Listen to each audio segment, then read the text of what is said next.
bagaimana cara sekolah tersebut menerapkan atau mengimplementasikan metode keteladanan dalam meningkatkan moral anak usia dini tersebut.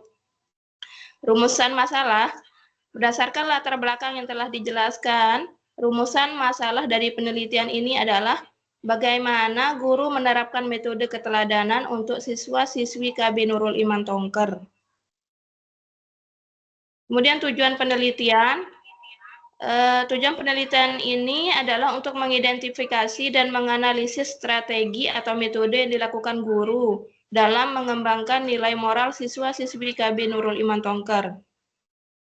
Manfaat penelitian berdasarkan pada latar belakang masalah, rumusan, dan tujuan penelitian, maka manfaat penelitian yang diharapkan adalah pertama, manfaat teoritis, dan yang kedua, manfaat praktis. Manfaat teoritisnya diharapkan dapat menjadi bahan acuan untuk meningkatkan dan mengembangkan ilmu pengetahuan serta memperdalam wawasan terkait metode keteladanan dan pengembangan nilai moral. Dan adapun manfaat praktisnya diharapkan dapat bermanfaat bagi berbagai stakeholder, khususnya lembaga PAUD di Indonesia dalam mengembangkan nilai moral untuk siswa-siswinya. Bab 2, tinjauan pustaka. Yang pertama, definisi metode. Metode berasal dari bahasa Yunani, yaitu metodos yang berarti cara atau jalan yang ditempuh. Sehubungan dengan upaya ilmiah, maka metode menyangkut masalah cara kerja untuk dapat memahami objek yang menjadi sasaran ilmu yang bersangkutan. Adapun pengertian dan definisi metode menurut para ahli antara lain, satu aja, menurut Macquarie menjelaskan metode yaitu suatu cara melakukan sesuatu, terutama yang berkenaan dengan rencana tertentu. Kemudian yang bagian B, definisi keteladanan. Menurut Kamus Bahasa Indonesia, keteladanan berasal dari kata teladan yang berarti sesuatu yang patut ditiru atau baik untuk dicontoh. Berarti keteladanan adalah hal yang dapat ditiru atau dicontoh.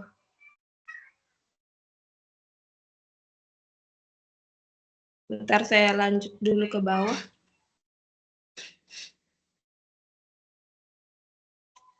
Langsung ke yang C, definisi pengembangan nilai moral. Pengertian pengembangan nilai moral menurut Kamus Umum Bahasa Indonesia, pengembangan berarti cara atau hasil kerja mengembangkan. Sedangkan Bambang Daroso mengemukakan bahwa nilai adalah suatu kualitas atau penghargaan terhadap sesuatu yang dapat menjadi dasar penentu tingkah laku seseorang. Pengembangan nilai moral adalah proses yang kompleks dan dipengaruhi oleh berbagai faktor, termasuk pengalaman, interaksi sosial, dan budaya.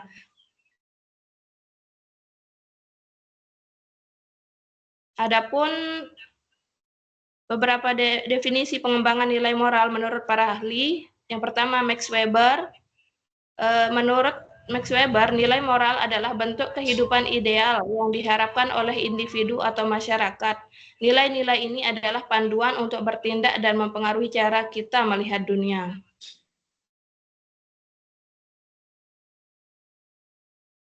Bab 3, metode penelitian. Yang pertama, jenis penelitian. Penelitian tindak yang di sini jenis penelitiannya adalah penelitian tindakan kelas atau PTK, yang dimana PTK merupakan salah satu bentuk penelitian yang dilakukan oleh guru untuk memperbaiki praktik-praktik yang telah dilakukan agar mendapatkan pemahaman yang lebih komprehensif.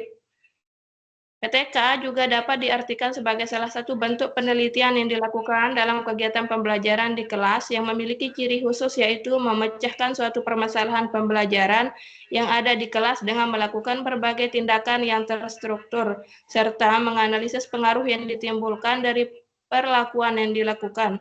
Sehingga dari sini dapat diketahui bahwasanya penelitian tindakan kelas atau PTK merupakan salah satu jenis penelitian yang digunakan di dalam kelas untuk memecahkan permasalahan pembelajaran dengan tujuan agar dapat meningkatkan kualitas pembelajaran.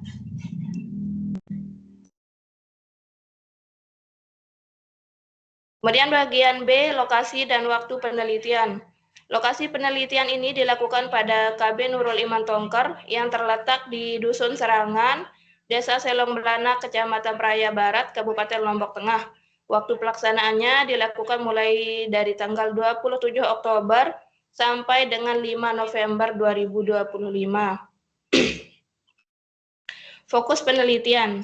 Fokus penelitian adalah pembatasan masalah yang diperlukan dalam penelitian untuk membatasi pada tingkat kepentingan dan urgensinya.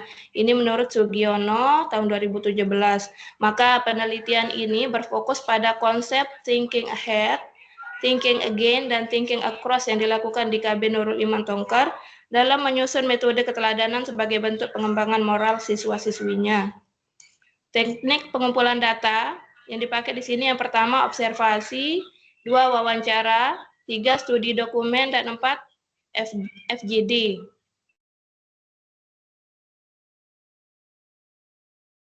Kemudian selanjutnya informan penelitian.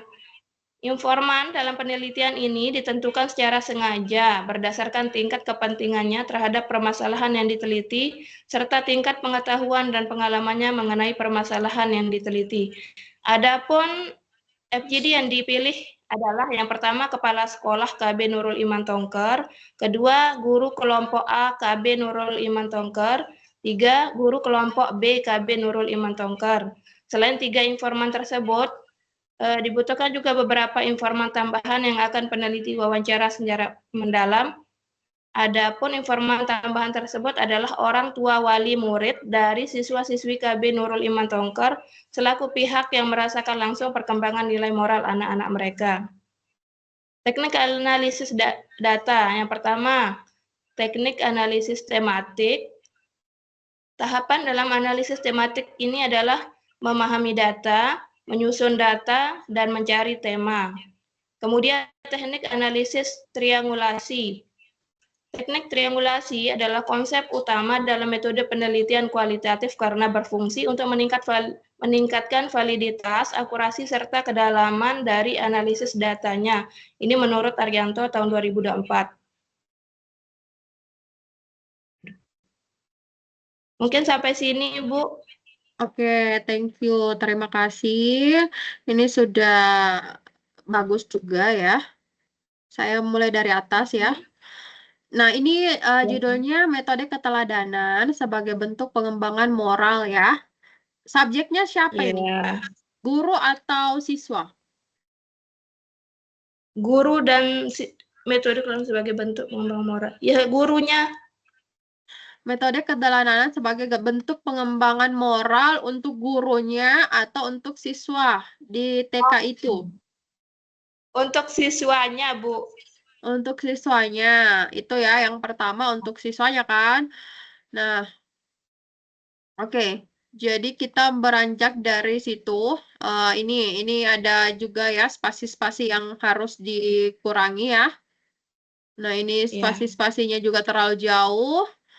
Terus tujuan penelitian. Pokoknya ini cuman ya penulisan aja. Ini juga penulisan seperti tadi harus disatukan Ya. kalau itu ya. Terus ini ada menurut Zulkifli tapi tidak ada tahunnya, tahun berapa. Terus juga ketika ada yang seperti ini tolong adapun pengertian definisi metode para ahli. Ibu itu kalau ada lagi A, B, C, D sebagainya itu dimasuk-masukkan cara penulisannya seperti ini. Ya, ini spasinya juga 1,5 ya. Perbaiki. Ya. Terus ini sebenarnya harusnya menggunakan yang langsung. Maksudnya ini kita langsung pakai ini aja. Mana yang ABC itu? Penomoran. Pokoknya cari di sini yang langsung ya. Oh iya, iya. Penomorannya supaya dia bagus nanti ininya bentuknya. Keluar ya? Ya. Ini keluar ya? Ya, keluar, Bu. Oke.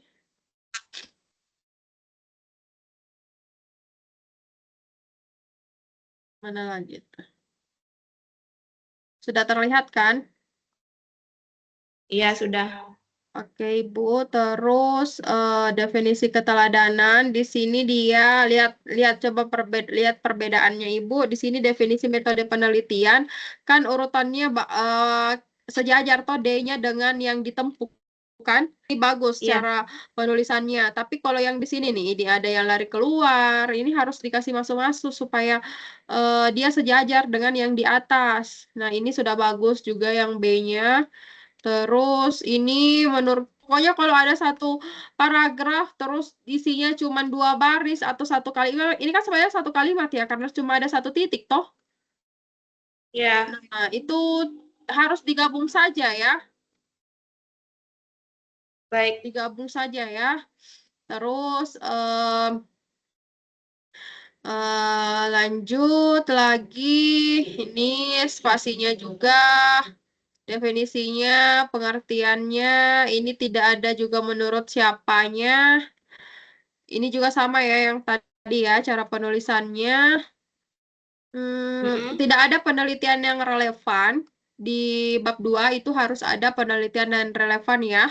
Dia berarti dia setelah apa? Setelah definisi pengembangan nilai moral. Tulis penelitian yang relevan. Terus Baik, Bu. di jenis penelitian ini PTK ya, PTK juga.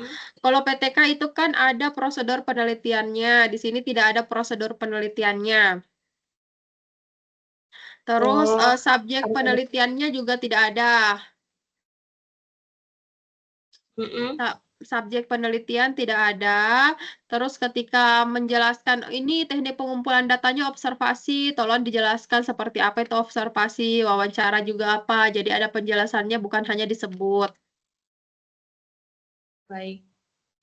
Informasi penelitian boleh kalau mau ditambahkan. Ini teknik analisis datanya. Pokoknya ini kan masih belum bagus kan cara penulisannya ini. Masih miring kiri kanan tah.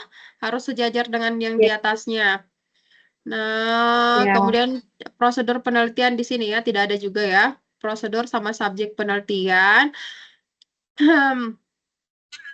Itu saja. Sejauh ini aman.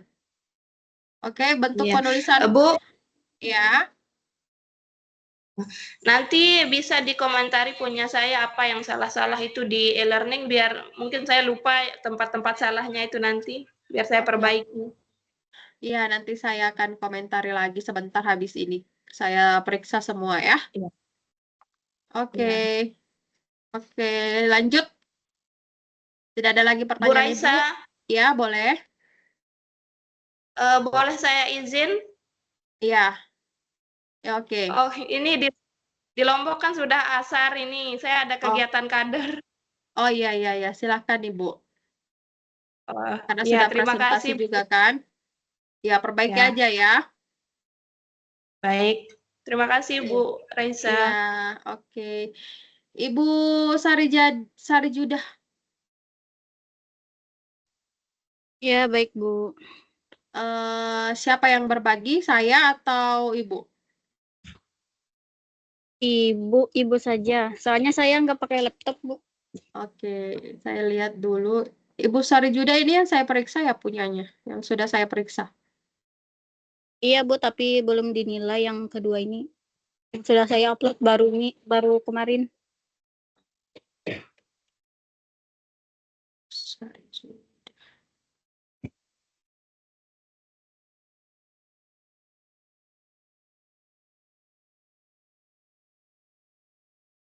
Ya. Sebentar, Bu.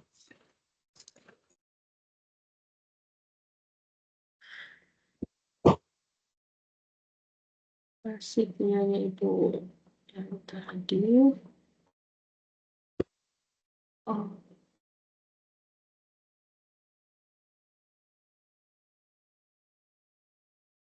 Dalam bentuk ini ya, Word. Dalam bentuk PDF. Iya, Bu. Silahkan sambil menunggu, sudah ada yang dibacakan? Maaf, berisik. Sudah ada yang dibaca kan? Silakan Ibu presentasi saja sampai Presentasi saja. Ya, kan ada yang dibaca juga. Ya. Judul proposalnya meningkatkan konsentrasi anak usia dini melalui kegiatan bermain edukatif sebagai upaya mengurangi dampak penggunaan gadget. Nah, latar belakangnya, secara umum anak usia dini di Indonesia adalah anak yang berada pada rentang usia 0 sampai 6 tahun. Pengertian ini mengacu pada Undang-Undang Nomor 20 Tahun 2003 tentang Sistem Pendidikan Nasional yang menyebutkan bahwa anak usia dini adalah anak yang berada pada rentang usia sejak lahir sampai dengan usia 6 tahun, yang berada dalam proses pertumbuhan dan perkembangan yang sangat fundamental bagi kehidupan selanjutnya. Nah, menurut beberapa ahli, saya menjelaskan menurut satu ahli, yaitu Yuliani Nurani Sujiono 2009. Anak usia dini adalah individu yang memahami proses pertumbuhan dan perkembangan yang sangat pesat, bersifat unik, dan memiliki pola perkembangan yang menyeluruh. Artinya, setiap anak memiliki karakteristik dan kecepatan perkembangan yang berbeda-beda. Namun, mereka tumbuh melalui tahapan yang mencakup seluruh aspek perkembangan, yaitu fisik dan motorik, kognitif, bahasa, sosial, emosional, dan juga nilai moral dan spiritual. Pada usia ini, anak belajar melalui pengalaman langsung dan kegiatan bermain. Namun, perkembangan teknologi yang pesat telah menggeser kebiasaan bermain anak menjadi aktivitas pasif menggunakan gadget. Ada menurut beberapa ahli, saya akan menjelaskan menurut Hidayati 2021, lebih dari 60% anak usia dini di kota besar menggunakan gadget lebih dari 2 jam per hari. Kebiasaan ini berdampak pada berkurangnya kemampuan fokus, keterlambatan bicara, dan gangguan sosial emosional. Gangguan emosional.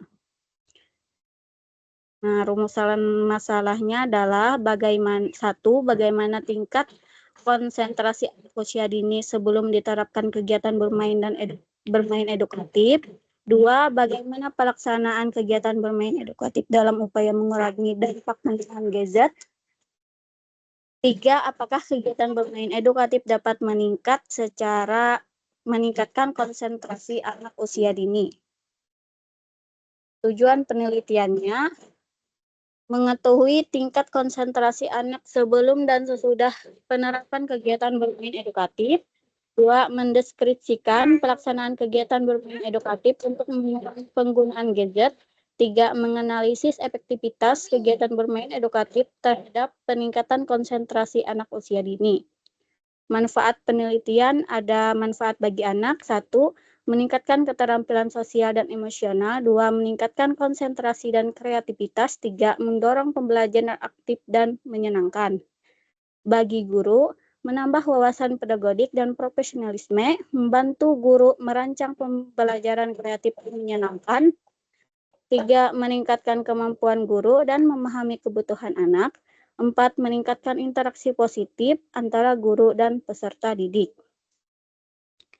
Bagi sekolah, sebagai bahan untuk membuat program belajar yang menarik. 2. Meningkatkan kualitas pembelajaran. 3. Menciptakan lingkungan sekolah yang sehat. 4. Sebagai bahan evaluasi bagi sekolah. 5. Mendorong kerjasama antara sekolah, guru, dan orang tua. Bab 2. Teori dan penelitian terdahulu. A. Konsentrasi anak usia dini.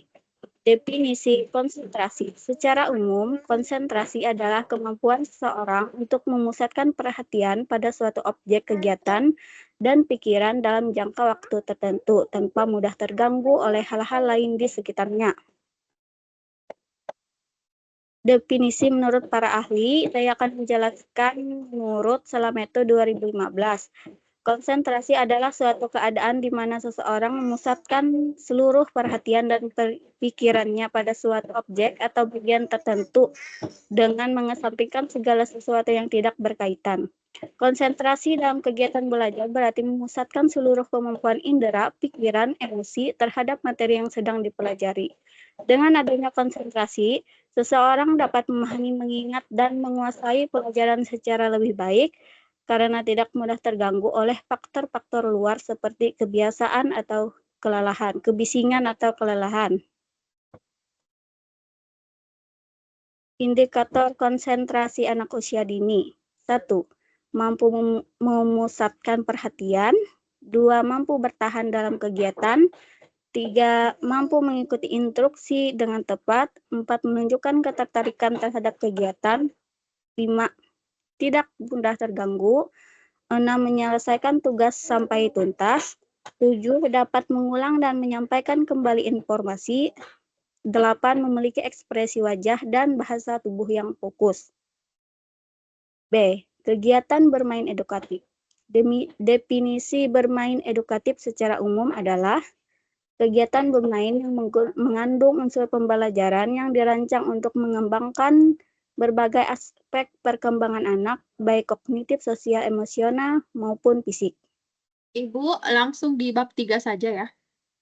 Iya, Bu.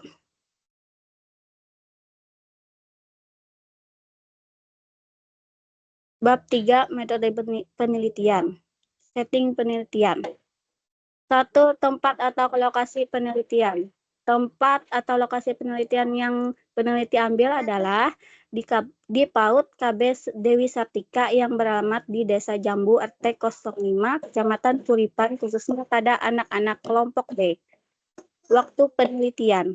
Penelitian dilaksanakan pada semester 1 genap tahun pelajaran 2005-2006. Siklus penelitian ini direncanakan melalui 2 siklus untuk kegiatan meningkatkan konsentrasi anak usia dini melalui permainan edukatif sebagai upaya mengurangi dampak penggunaan gadget. Subjek penelitian yang saya lakukan adalah anak-anak di kelompok B PAUD Dewi Sartika yang berjumlah 10 orang, yang terdiri dari 9 anak perempuan dan 1 anak laki-laki. C. Persiapan penelitian tindakan kelas. Sebelum melaksanakan PTK, dilakukan berbagai rancangan persiapan pembelajaran yang akan dijadikan PTK, yaitu merencanakan tema pembelajaran sesuai kurikulum dan masalah yang diteliti, menyusun RPPH sebagai pedoman pelaksanaan kegiatan belajar, menyiapkan media dan sumber belajar yang menarik dan sesuai dengan karakter anak, menyediakan alat observasi dan penilaian untuk mengukur proses dan hasil tindakan, menentukan subjek lokasi, serta jadwal pelaksanaan penelitian, menetapkan indikator keberhasilan tindakan, berkoordinasi dengan kepala sekolah dan guru terkait agar penelitian berjalan lancar. Sumber data ada anak dan guru. Anak merupakan sumber data untuk mendapatkan hasil pelajaran aktivitas. Anak proses belajar, mengajar, penelitian, tindakan kelas. Di kelas ini yang menjadi sumber data berjumlah 10 orang, yaitu 9 anak perempuan dan 1 anak laki-laki. Di situ sudah saya tuliskan ya Bu namanya. Teman sejawat dan kolaborator dijadikan sebagai penelitian pada pelaksanaan PTK ini adalah Depi Nurjana, sedangkan kolaborator kepala sekolah yaitu Reni SPD. Oke ya Ibu, saya sudah lihat draft proposalnya, dan saya rasa ini sudah bukan dalam bentuk draft ya, ini sudah dalam bentuk proposal, karena sudah lengkap saya lihat. Ini kan PTK juga kan? Iya Bu. Oke, PTK juga sudah ada kata mengantar dan sebagainya, kayaknya sudah lengkap ya untuk melanjutkan. Kalau saya lihat, tunggu ya, kenapa ini? Kalau saya lihat sejauh ini sudah bagus, cuman mungkin ketika sekali lagi di bab 2 itu ketika kita mendefinisikan sesuatu pasti ada menurut teori ini, tapi menurut kita sendiri itu harus disimpulkan ya. Iya, Bu. Misalnya definisi konsentrasi sisa itu. Jadi kan sudah ada menurut ini. Jadi menurut si peneliti itu apa gitu. Itu sudah lengkap sih menurut saya sejauh ini sudah aman. Dan di bab terakhir itu ini bukan bab 4 ya, dihapus aja bab 4-nya, diperbaiki dulu. Dilihat lagi apakah semua yang ada di sitasi sudah masuk di daftar pustaka ya. Iya, Bu. Oke, sudah aman sih. Bisa lanjut ini di tugas 4-nya. Jadi tidak usah dikoreksi, nanti tidak usah lagi di-upload. Nanti saya langsung nilai saja. Kalau untuk perbaikannya yang saya ucapkan tadi nanti di tugas terakhir seperti itu. Iya, Bu. Oke, thank you. Terakhir Nurul ya. Iya, Bu. Oke, Nurul. Di saya juga Nurul. Ya. Saya share juga. Oke, Nurul bisa sambil presentasi ya. Iya, Sambil Bu. saya mencari. Oke, silahkan. Ya, Assalamualaikum warahmatullahi wabarakatuh. Saya Nurul Hidayah akan mempresentasikan proposal penelitian yang berjudul Peran Media YouTube dalam Meningkatkan Motivasi Belajar Anak Usia Dini. Saya persingkat ya, Bu. Pertama, latar belakangnya. Perkembangan teknologi membuat YouTube banyak digunakan dalam pembelajaran. Dari pengalaman saya mengajar, anak-anak lebih fokus, antusias, dan bersemangat saat belajar melalui video YouTube dibandingkan media gambar biasa. Video yang berwarna, bergerak, dan diiringi musik membuat anak lebih mudah mengikuti pembelajaran. Penelitian terdahulu juga menunjukkan YouTube dapat meningkatkan minat dan motivasi belajar anak usia dini. Kedua, rumusan masalah. Penelitian ini mencakup 1. Bagaimana peran YouTube meningkatkan motivasi belajar. 2. Bagaimana respon anak. 3. Bagaimana strategi guru. 4. Apa saja faktor pendukung dan penghambat. 5. Bagaimana dampaknya terhadap antusiasme dan partisipasi anak. Ketiga, tujuan penelitian ini adalah menggali peran YouTube, mengetahui respon anak, mendeskripsikan strategi guru, serta melihat faktor pendukung, penghambat, dan dampak penggunaan YouTube dalam pembelajaran. Keempat, manfaat penelitian. Bagi guru, penelitian ini menjadi referensi penggunaan media digital. Bagi anak, menumbuhkan semangat belajar. Bagi sekolah dan orang tua menjadi masukan tentang penggunaan media YouTube yang aman dan edukatif. Kelima, metode penelitian. Penelitian ini menggunakan pendekatan kualitatif deskriptif dengan lokasi di salah satu TK di Kecamatan Bekumpai. Teknik pengumpulan data meliputi observasi, wawancara, dan dokumentasi. Dan analisis data menggunakan model Miles dan Huberman, reduksi data, penyajian data, serta penarikan kesimpulan. Keabsahan data menggunakan triangulasi penutup.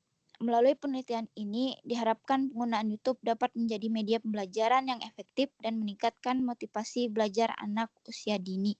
Terima kasih. Wassalamualaikum warahmatullahi wabarakatuh.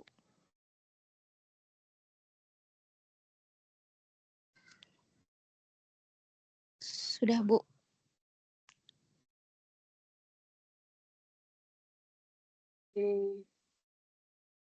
Oke, ini apa judulnya? Peran media YouTube dalam meningkatkan motivasi belajar anak usia dini. Ini PTK ya jatuhnya. Oke, bab satunya lihat.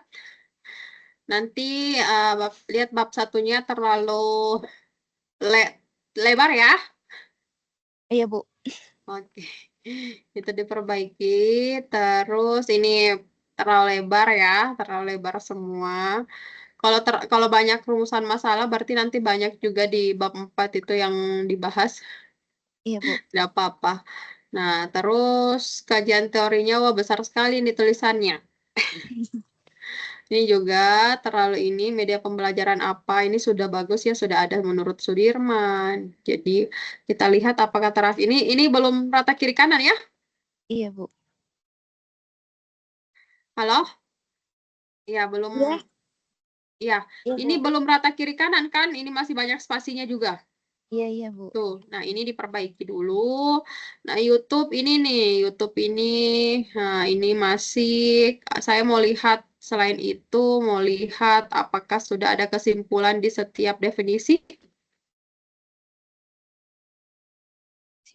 Sudah membuat kesimpulan di setiap definisi, ini perbaiki juga ya. Ini kan Iya, sebenarnya cuma satu paragraf ya, dijadikan satu aja ya. iya, Bu. Pokoknya di satu paragraf itu ada 3-4 kalimat lah. Iya. Faktor internal, apa ini faktor internal? Nah, ini tidak ada pengertian dari peneliti ya, misalnya motivasi itu apa ya kan? Iya. Faktor eksternal 2.3 hubungan YouTube. Tunggu saya lihat. Kamu, Ibu menulis apa di sini di kajian kedua 2.1 pengembangan media pembelajaran, terus 2.2 YouTube, 2. Mana lagi? Ini sudah bagus ya, sudah banyak teorinya.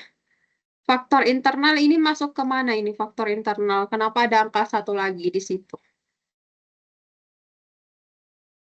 Ini diperbaiki ya. Iya, Bu. Angka 1 ini dia masuk ke mana? Ke 2.1 kah? Kalau misalnya tadi kan menulisnya 2.1. Kalau Iya, di iya, Bu. 2.1 atau 2.2 itu anaknya ada lagi atau Iya. subnya ada lagi, berarti di sini bukan 1, Iya, tetapi Bu. ini 2.2.1. Oh, iya, Bu. Oke. Ini semuanya harus 12 ya. Ini kan tidak 12. Oke, ini anunya ya penulisannya ya. Nah, ini sudah Iya. ada penelitian relevan.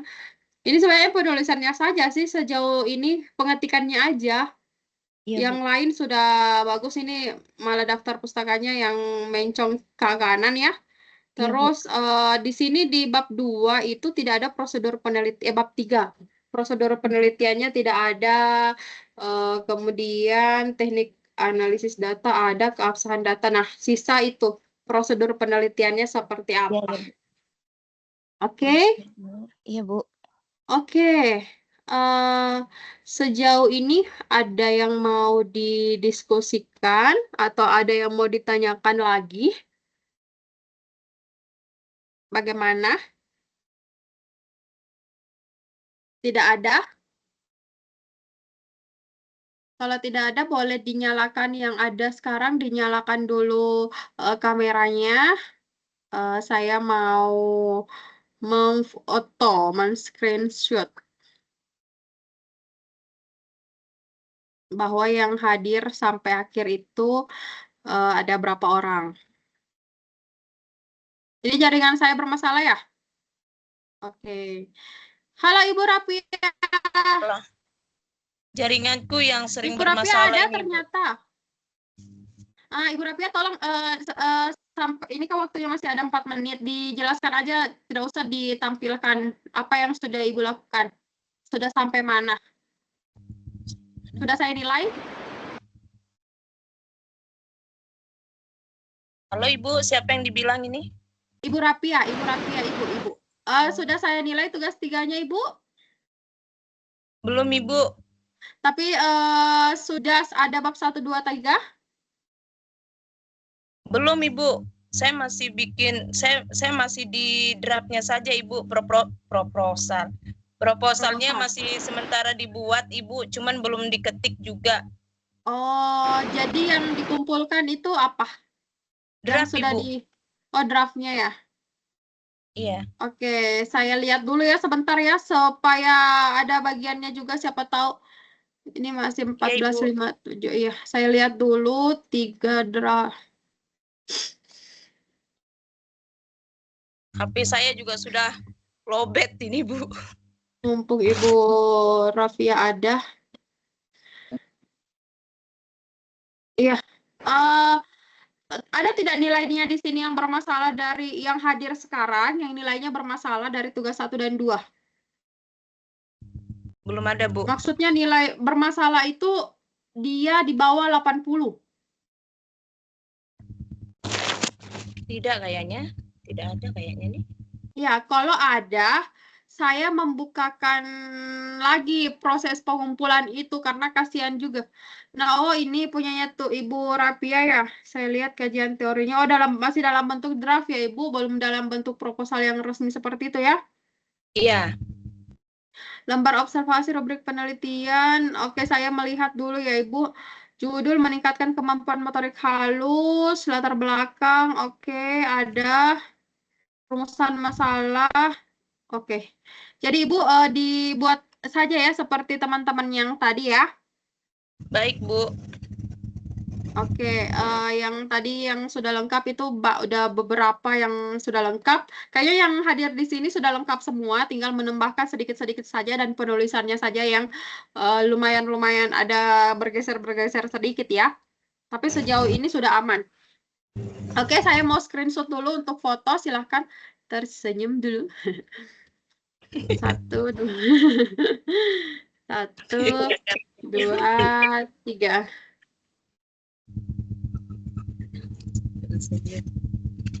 Oke. Terima kasih ya untuk web selanjutnya nanti saya kabarkan lagi ya. Tolong untuk di diskusi yang di e-learning di komen-komen ya. Bu, mau tanya, Bu. Halo. Ya, boleh. Untuk Mau diskusi tanya apa? itu hanya ada di sesi 3 ya, Bu?